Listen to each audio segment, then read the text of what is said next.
San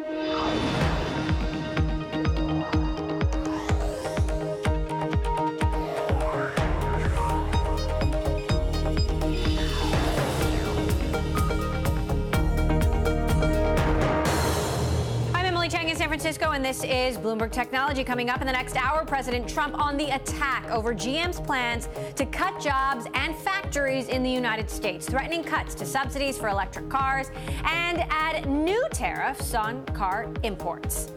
Plus, Samsung's push from hardware to software and everywhere in between. The Samsung next president weighs in on the slowing global smartphone market. And Facebook under fire yet again. Why a former employee is going public with claims the company has a racism problem.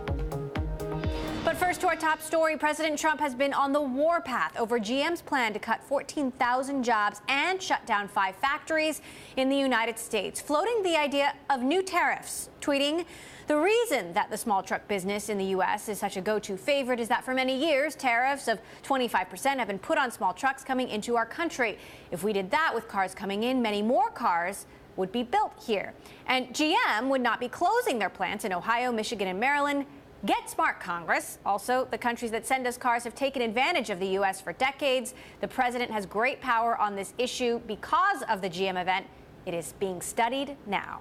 This after he threatened to cut GM subsidies, including those on electric vehicles, which saw Tesla shares jump Tuesday. Joining us to discuss all of this, Bloomberg's Detroit bureau chief David Welch and Bloomberg New Energy Finance's Salim Morsi with us from L.A. So, David, I want to start with you. What do you make of this? Not just the tax credit issue, but the tariff issue and the uncertainty. What does it mean for GM and other automakers? Trump wasn't really clear what he means by bringing back the chicken tax, because there is a tax on imported pickup trucks. If he were to put that on cars, does that punish GM somehow? The only way it would is if he were to really basically redo NAFTA, and he's already reached an agreement with Canada and Mexico on a differently named NAFTA, but it's still very much like the NAFTA that the companies have lived with.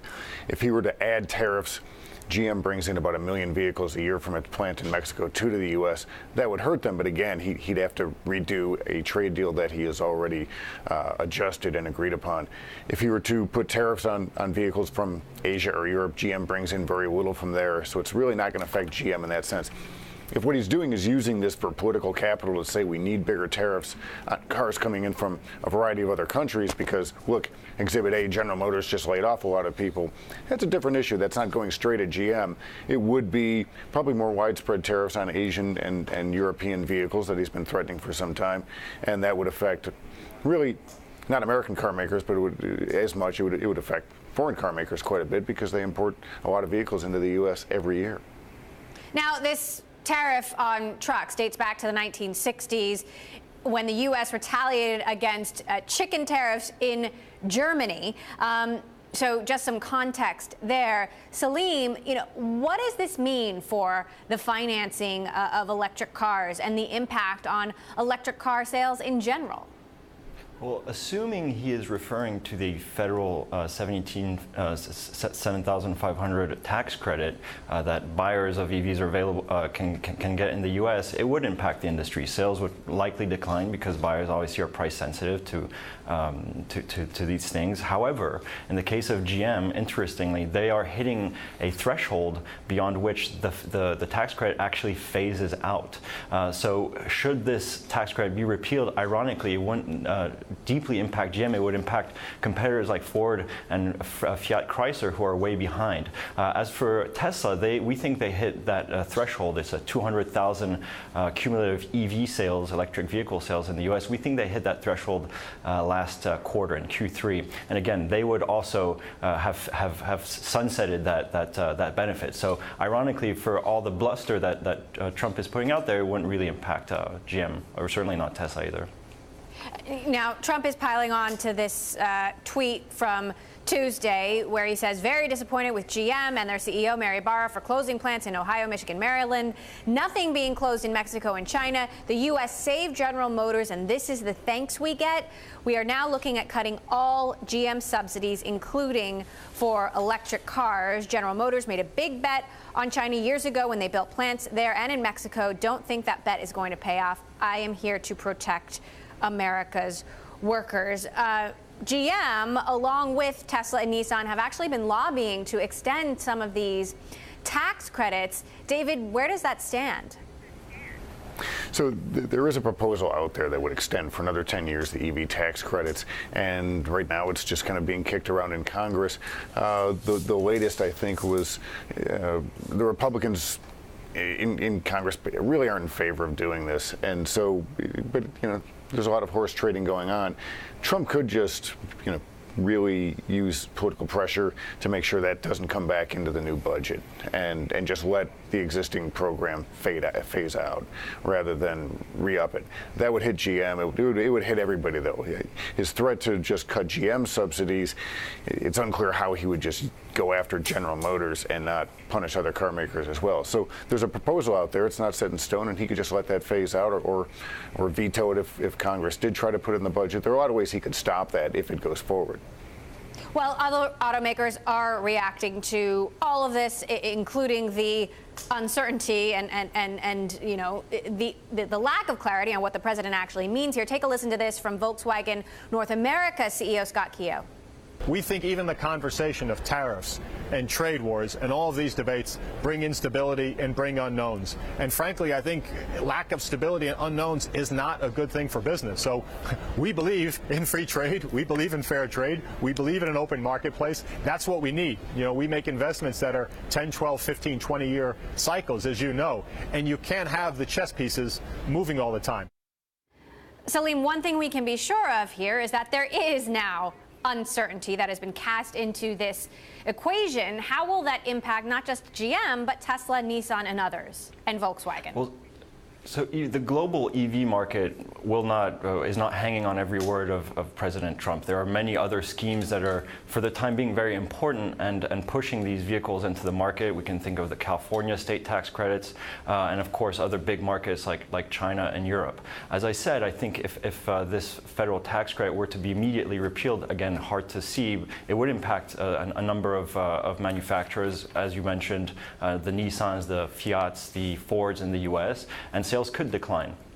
But most importantly, I think the bigger picture here is that the fundamental technology that drives these vehicles, batteries and battery prices in particular, are falling. And we think that in the in the next 5 to 7 years, without any subsidies, these vehicles will be cost competitive on an upfront basis with conventional internal combustion engines. So it's important to kind of put this into context. Over the long term, electrification does not really rely on subsidies. In the short term, it is important, and it would certainly put a drag on sales in the U.S. David, what does it mean for Tesla more specifically? Obviously, an electric car company that is also building a factory in China. Well, if you're talking about the tax credits, like Salim just said, it doesn't really mean much for them. The trade war, that is a much bigger problem because right now Tesla is exporting a lot of vehicles to China, and they're going to be building more there. At that point, it doesn't really hurt them as long as they intend to sell their Chinese production to Chinese buyers as opposed to bringing them back to the U.S. I think that would be problematic so long as the Trump administration is calling the shots on trade. All right, Bloomberg's Detroit Bureau Chief David Welch there, along with Bloomberg New Energy Finance's Salim Morsi. Much more to come as we head towards this meeting with President Xi Saturday. Sticking with electric cars, automotive startup Rivian unveiled 2 all-electric vehicles this week at the LA Auto Show. The company debuted the R1T, a 5-passenger electric pickup truck, alongside the R1S, a 7-seater SUV. After 9 years of design and development, Rivian plans to hire as many as 1,000 employees to manufacture the electric adventure vehicles, with production expected to begin in 2020. Rivian CEO RJ Scaringe joined Bloomberg's Brad Stone from the LA Auto Show to discuss. For us, I mean, there's just a lot of excitement, of course, from the consumer side. I think the manufacturers are looking at this and they're really, impressed with what the vehicle's capable of.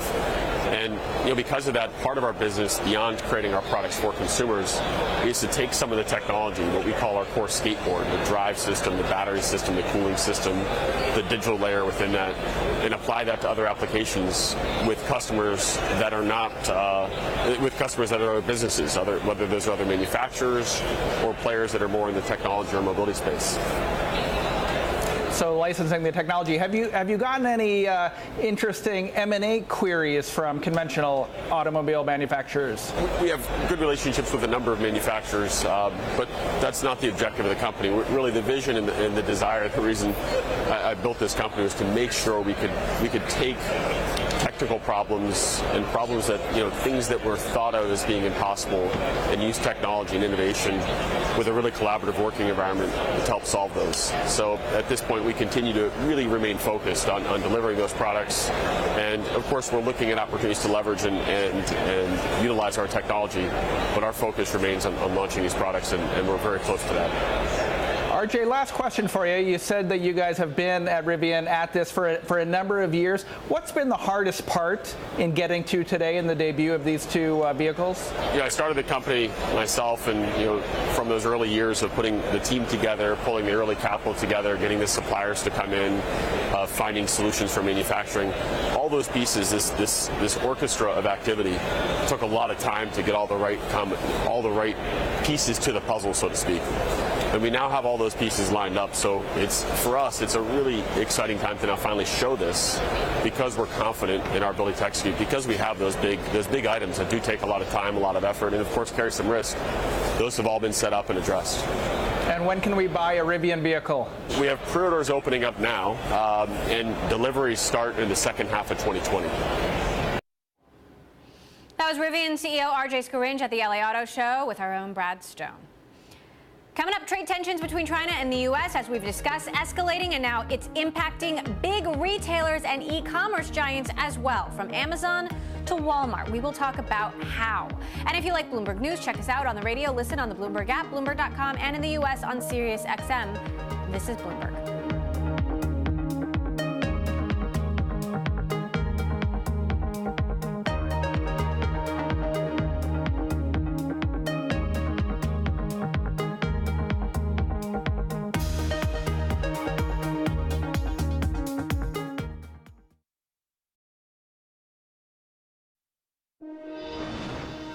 Black Friday and Cyber Monday may have hit record sales this year, but retailers aren't off the hook just yet. Trade tensions between the U.S. and China are continuing to escalate, and some of America's biggest retailers are caught in the crosshairs. The Wall Street Journal reports that Amazon and Walmart have cut back purchases and orders for some of their private label products in order to get ahead of potential tariff increases. While no details were given about specific product lines, one source told the Journal that Amazon sources a bulk of its consumer electronics from China. Amazon is among many hoping for a trade truce to come out of President Trump's meeting with Chinese President Xi Jinping at the G20 summit later this week. Here to discuss, we've got Bloomberg's Emma Chandra and JumpShot CEO Darren Baker. Emma, what exactly does this mean for Amazon, Walmart, Target, and others when there is still so much uncertainty about what is going to happen?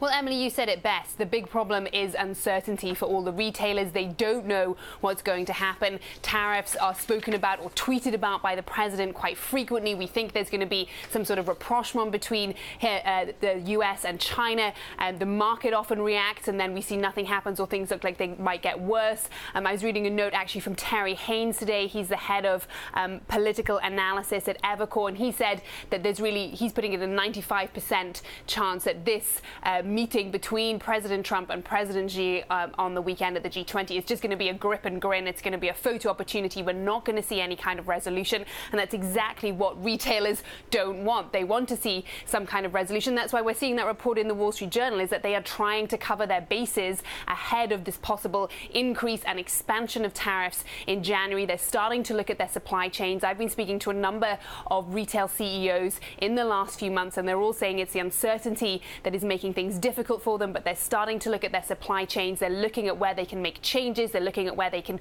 change suppliers, but that it's not easy. It's very difficult difficult to do that. Global supply chains are, of course, extremely complex, and it's something that they could really do without, quite frankly, Emily. And Darren, as Emma said, it's the uncertainty that is the one thing that is likely to continue. So how do you expect this to hit the bottom line of e-commerce and retail giants like Amazon and Walmart? Yeah, I think it's a really interesting story, and there's a couple of different Amazon, Walmart storylines. So, remember, Amazon, for all its behemoth e-commerce dominance, still 68% of their sales come from third-party sellers, right? Which means that those third-party sellers have some really interesting decisions to make. If I'm a third-party seller on Amazon and the cost of my product is 10% higher now, do I raise the price of that product and make myself less competitive? Do I eat it in the margin? Do I stop spending less on advertising on Amazon, which is a multi-billion-dollar a quarter business for them now? Yeah, I think that's uncertainty that's really interesting. So, Emma, walk us through this in the context of holiday sales that are happening now, deals happening now, trying to get all of this merchandise to customers on time. Yeah, that's absolutely right. So we've had a bumper weekend or holiday shopping weekend from Thanksgiving through to Cyber Monday. We saw millions of people shop online. We saw something like $8 billion spent online for Cyber Monday. So a lot of people saying that it was a great weekend, and there are very positive forecasts for the whole holiday season. And so that's through November through to the end of December, expected to see sales growth of some 5%. But one of the things we also saw before the holiday weekend was we got a number of third quarter retail earnings reports, and one of the things that came out of that was a focus on inventory, and we're seeing that a number of retailers are bulking up their inventories in a way that we see quite often in the third quarter, but to a much higher degree. I've got a great chart for you which shows that Target's inventories are at an all-time high. They reached a record in the third quarter, so part of that is seasonal demand, but that is also them preparing for January, hoping to get a lot of products over in the States ready to be able to deal with any so they don't have to pass on increases in prices through January. Let's talk about price, Darren, because these sales really are driven in part by price, and price wars right now are in full swing. How does this uncertainty impact the price wars? Yeah, I think you have to look at it category by category, right? So you were mentioning earlier, there are private label categories that Amazon, like the Amazon Basics products and electronics, they are just dominant in that category.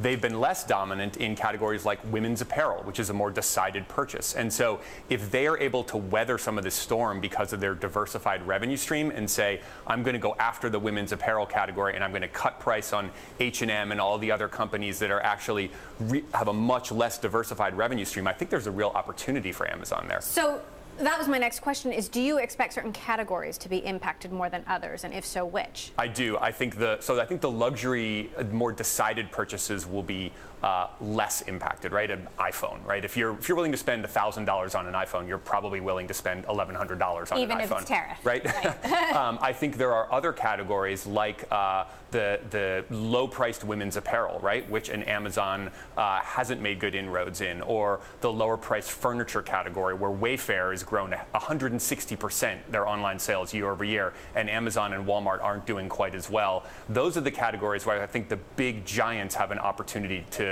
use this to grow their online sales over time. All right, Darren Baker, CEO of Jump Shot, Emma Chandra, who covers retail for us. Thank you. We're going to continue to monitor, of course, going into this meeting with Chinese President Xi. Coming up, Salesforce impressed Wall Street with a strong third quarter beat. We will take a look at what's next for the cloud next. This is Bloomberg.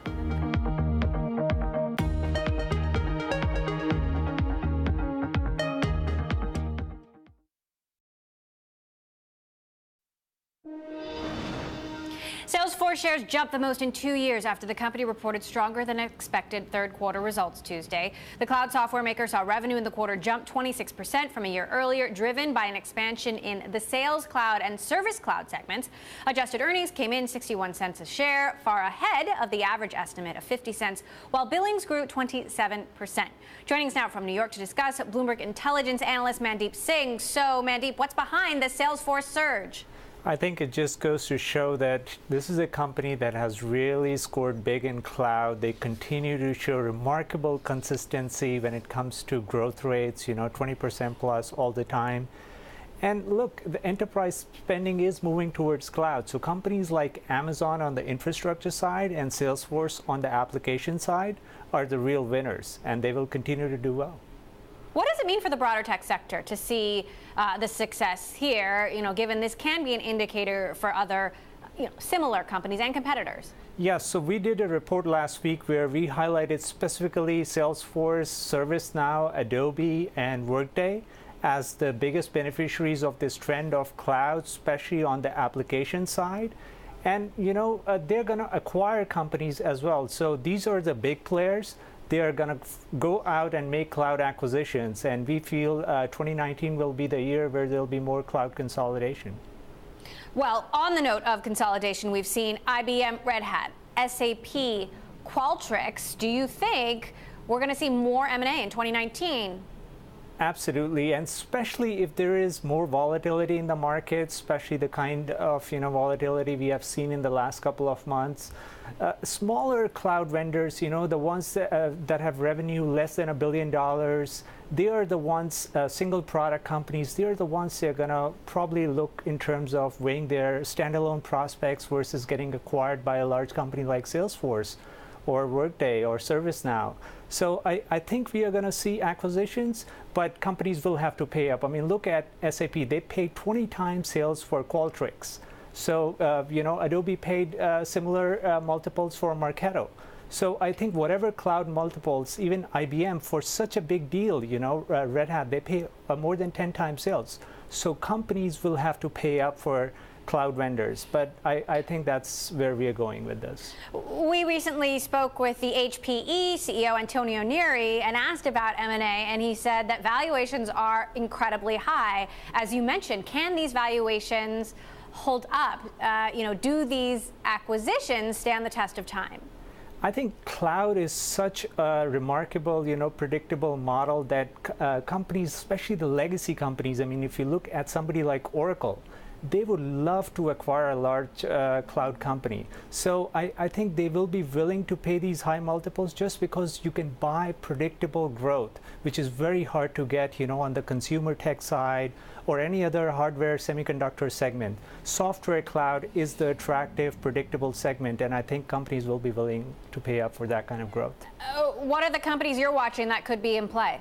Yeah, so we think the small to mid-cap companies in cloud like Cornerstone, Box, Ultimate Software, Zendesk, these are the names that are kind of single product, but they haven't scored big like the ones that I mentioned, ServiceNow, Salesforce, Workday. So they could be in play here. All right, Bloomberg's Mandeep Singh in New York for us. Thanks so much for continuing to follow. Could be an exciting year in M&A coming up. All right, up next, at a time when Facebook is in the spotlight for leadership issues and much, much more, former employee Mark Lucky is calling the social network out for racial inequality. We're going to speak to Lucky exclusively next. This is Bloomberg.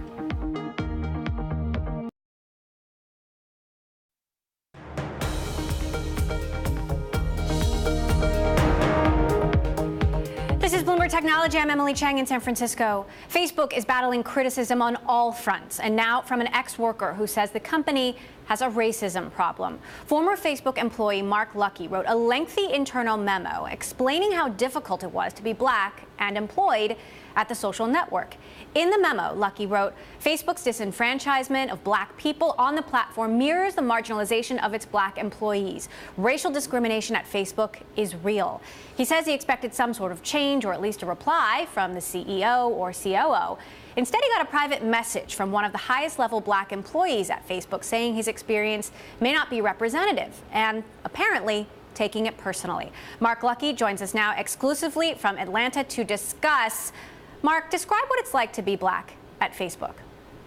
To be black at Facebook is really finding your community because you don't see a lot of people who look like you. The majority of Facebook's population is white and Asian. So when you see other black employees, you look to them for support. And that's how a lot of the conversations that were the start of this post came from. Now, you write in the memo that not only did you feel marginalized, that you would walk by employees and at least 2 or 3 times a day, employees would look at you, tap and hold their wallets and shove their hands into their pockets. Why did you decide to go public with these feelings? because there are so many employees who are going through the same thing. Prior to the post going internal, I would have a conversation with an employee, a black employee, every single week at least, who would say, you know, I'm going through this, or I'm having a tough time, you know, with diversity on my team, or I'm being called hostile, or things like that. And so even if every black employee didn't experience everything that was listed in the post, chances are they've experienced at least a little bit of it.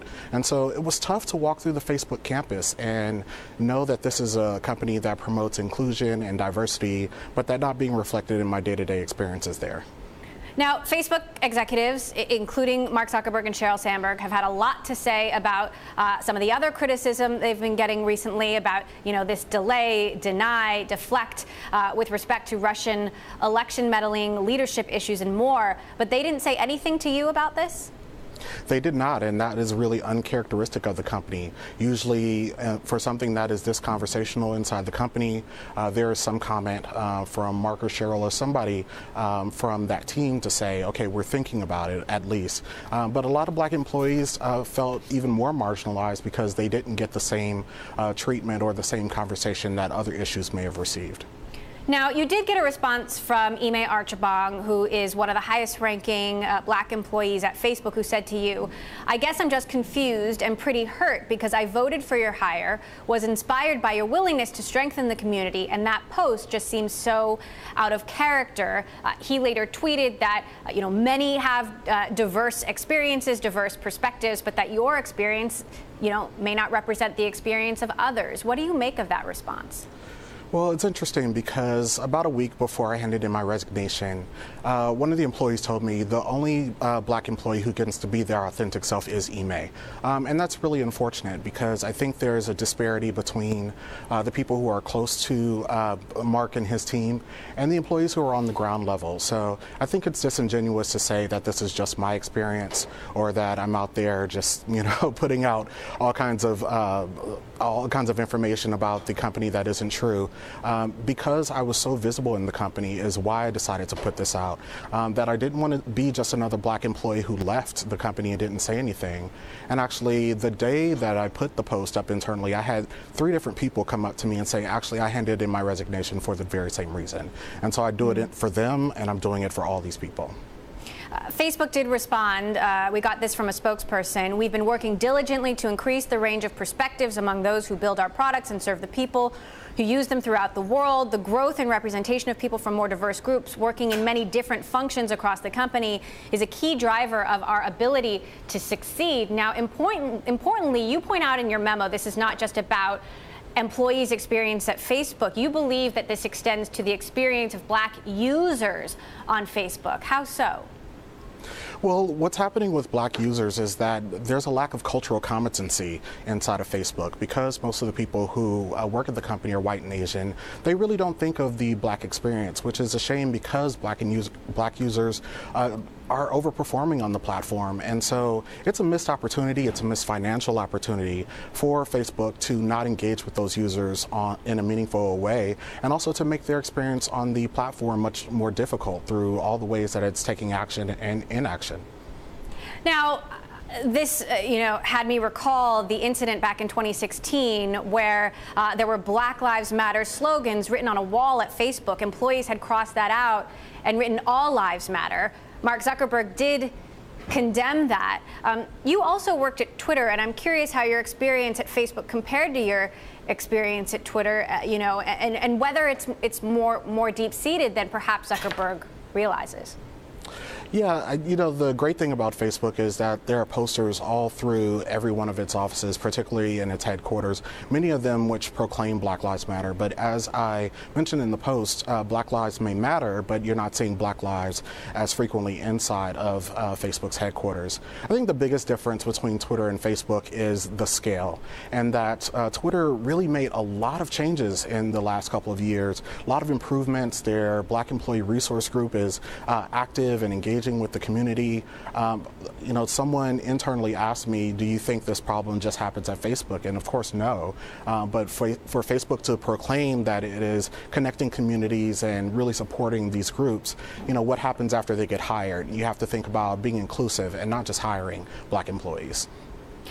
What's your response to the general leadership issues, both Zuckerberg and Sandberg under fire for how they've handled this Russian situation? Do you think that they should still be running this company? I think that's up to other people to decide whether they should be running the company. I think what's happening in tech is that the leaders inside of tech are thinking the best possible cases, the best possible use cases for their technology, and not thinking about the worst. And that's where you see issues like the Russian hackings, like the fake news issues, and of course this issue about the black people on its platform. So it would behoove tech companies, not just Facebook, but all, to think about, okay, how is this going to get in the hands of the wrong people, and how can we curb that before it goes to market? Now, as I understand it, you've quit tech and you've moved to Atlanta, and you're done with Silicon Valley for good. Is that correct? That is correct, unfortunately. So why? Can an employee like you help Silicon Valley change? Well, I tried to affect as much change as possible. I had a great run at Twitter and ultimately moved on because there was more that I could do, and the company wouldn't have been the great place to do that. Facebook, I was very determined to stay there as long as possible, and I was going through issues, with living in a mostly white neighborhood. I was going through issues with having my work curbed at every level, and so I said to myself, I can't give up my social life, my personal life, my health, and my security to work for a company that isn't supporting me, and also not supporting a lot of people who work in diversity. They hire a lot of these people, but they're finding that their efforts are being curtailed left and right. Well, and black people are sorely underrepresented at Facebook, in addition to Latinos, in addition to even women, despite Sheryl Sandberg's leadership. What do you think Facebook needs to do about this? I think Facebook needs to think beyond the pipeline and think about the non-technical roles. I think that's what doesn't get talked about a lot. Certainly there are a lot of engineers who work inside of Facebook, but there are many more roles across the company that have everything to do from VR to building internet in third world countries. And you're still not seeing that diversity on those teams. Thankfully, I worked in partnerships, which has a significant number of black people, but they're still few and far between. So I would like them to go beyond, the people that they know, the people that they've worked with previously, who are more likely to get in the door, and to engage and see who else is out there that we may not just be thinking of because we don't have personal relationships with them. All right. Former Facebook employee Mark Luckey joining us from his new home in Atlanta. Mark, thanks so much for sharing your story with us. Thank you. Coming up, we head to Bloomberg's Year Ahead conference, where we'll talk to the Samsung next president, David Unn, what he has to say about the slowing global smartphone market. That is next. Plus, Intel has been at the top of the chip-making world for 3 decades, but is it about to lose its crown? That is ahead. This is Bloomberg.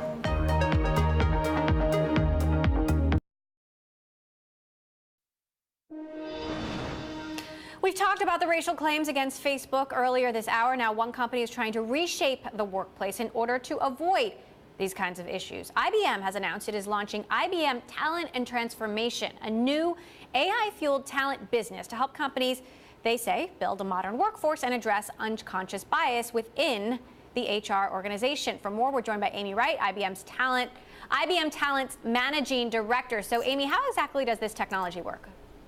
Oh, this is terrific, and we're really excited about this new business.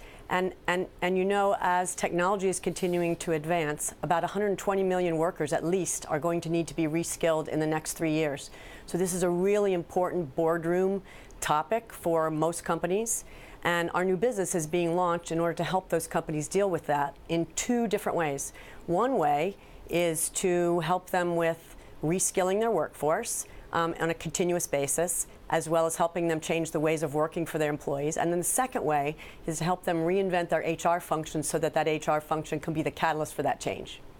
So how could this avoid a situation like the one Facebook finds itself in now? We just spoke to an ex-employee who says this company has a racism problem and went public with it. Well, the fact of the matter is that AI can help with many decisions in the workplace, but it's the people that actually make the decisions. And as far as AI goes, it's actually the people that train AI. So our belief at IBM is that if we educate our employees in how to use AI, how it helps them in their jobs. They are the ones that ultimately are going to be able to impact our ways of working and make a real positive difference for bias in the workplace. Now, you are absolutely right. It is about the people who are building the AI, and this is an industry that is dominated by men. IBM doesn't release a diversity report, but it is well known that the tech industry in general has a gender problem, has a race problem. Isn't it possible then that AI could not necessarily reduce bias, but re-enshrine bias that already exists in the algorithms?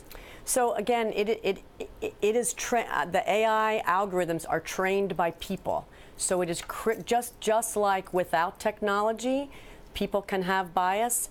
Technology can help this bias in a very dramatic way if it is trained in the right way. That's why it's so important that companies adopt, as many have, a belief system on how important diversity is, like IBM has for over 100 years, and that they train their people in the right ways to use technologies so that it can help educate a workforce and help educate decision makers to not use bias in decision making.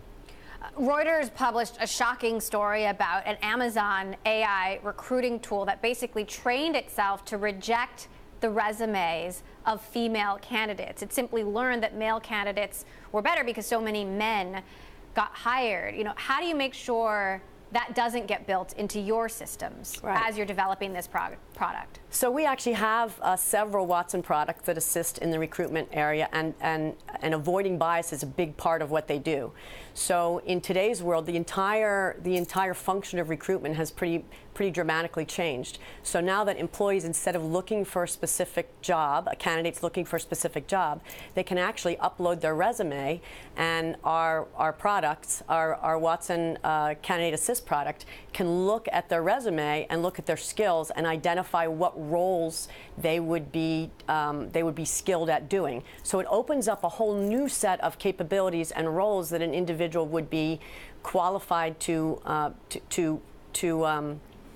apply for, which is a totally opposite perspective than the situation you're referencing, because it opens up a whole new world of qualification for people that they perhaps didn't even know that they were ready to take on those new adventures. How much do you think this new product will impact IBM's talent business? Do you think this will be a big revenue generator? So our business is not about a single product. Our business is about helping corporations shift their model so that they can have a competitive differentiator with talent moving forward in the future. All right. Amy Wright, IBM Talent Managing Director, thank you so much. Thank you for joining us.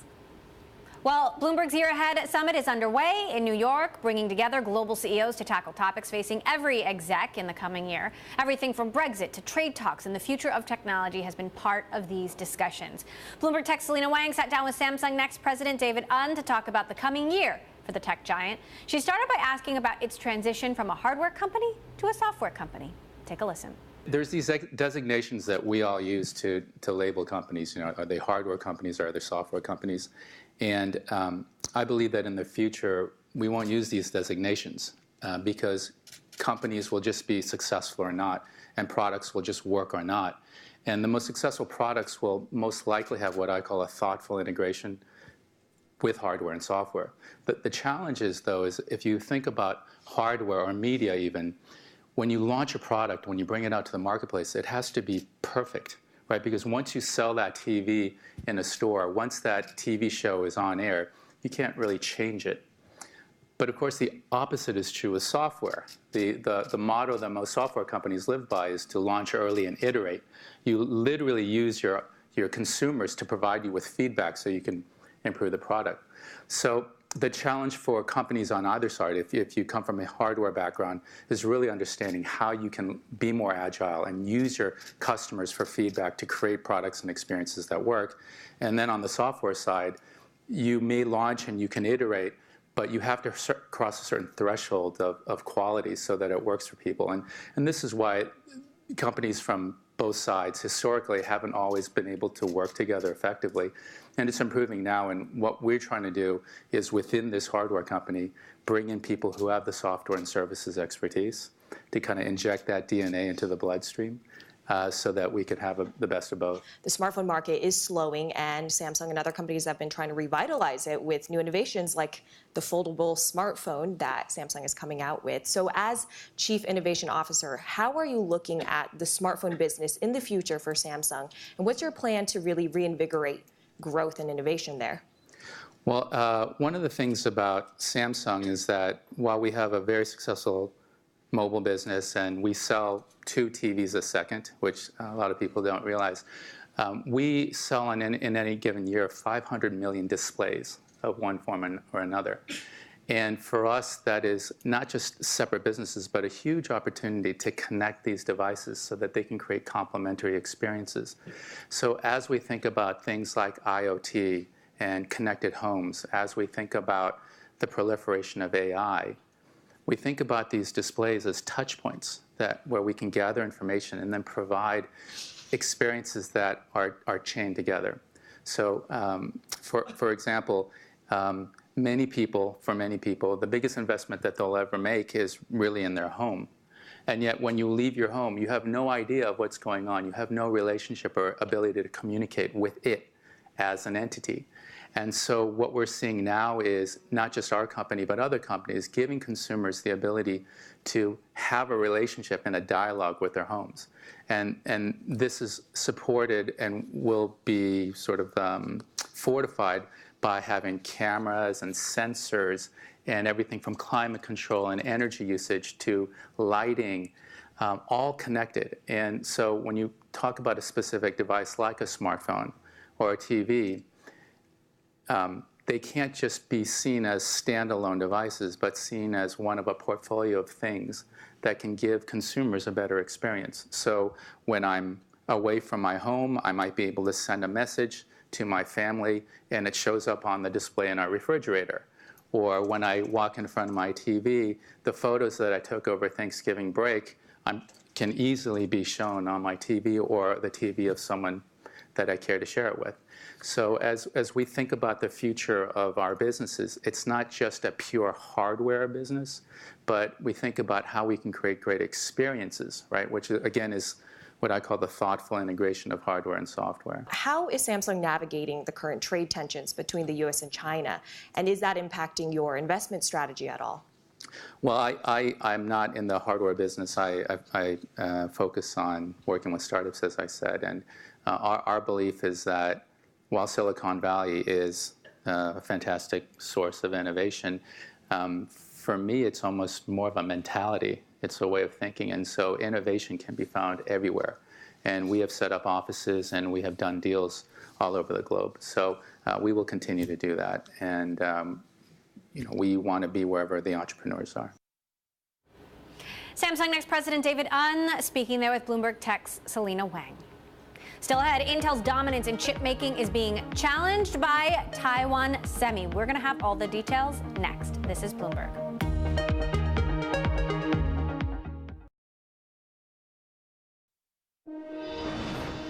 For more than 30 years, Intel has been the dominant force in chip making, producing the most important component in the bulk of the world's computers. But that run is under threat by the biggest chip maker in Taiwan, which is helping the likes of Amazon and Apple and others shed the industry's reliance on Intel's chips. Let's bring in Bloomberg Tech's Ian King, who of course covers the chip industry for us. Now, Taiwan Semiconductor is the 3rd biggest chip maker in the world, though not necessarily a household name. Right. Why does Intel have to be worried here? Well, production technology is important in the chip industry in a way that it isn't in other industries. You're not just making things more cheaply, you're not just making things more efficiently. It actually contributes to making the products better. Intel dominates in the computers. It makes a lot of money from making chips for computers. If TSMC's production technology is as good as or better, then its customers can rival Intel, where Intel makes a lot of money, which is in high-end computing. And its customers include Apple, right? I mean, just how dominant is Taiwan Semi? Yeah, I mean, if you have a smartphone, the chances are that the main component in that smartphone was made in one of their factories. And Intel lost that battle long ago, didn't they? They did, yes. I mean, they have what's called a modem, which is a different type of chip in Apple, but really the main microprocessor, the absolute electronic guts of the iPhone, is made by TSMC because Intel didn't put its leading edge stuff into that particular market. Now, we've talked about Intel's dominance being challenged now for many years. Yeah. Do you see them at this point truly on the brink? It's hard to say. I mean, they've faced many challenges. You know, they've always been on the brink, and they always seem to find a way, but we've never seen anything like this. We've never seen them take multiple years to sort out a problem like this. They've also taken several months now to find their new CEO. What is the progress on that? We don't know. You know, we've done a lot of reporting on this. We're looking, we're hearing various rumors, but as you pointed out, it's taken perhaps longer than some would have hoped. So, if you could put money on it, and I know you're a journalist, so you can't, but you know, what do you wager the chip industry looks like in 5 years? Everybody's been writing Intel off for so long now. Intel's always been on the cusp, and it's always found a way. What the intelligent analysis that I've been given says Intel perhaps isn't as dominant, but it finds other ways to grow. All right, Ian King, as always, good to have you here. Talk to you again in 5 years, and a lot in between. Okay, that does it for this edition of Bloomberg Technology. Bloomberg Tech, of course, live streaming on Twitter. You can check us out at Technology, and be sure to follow our global breaking news network, TikTok, on Twitter. This is Bloomberg.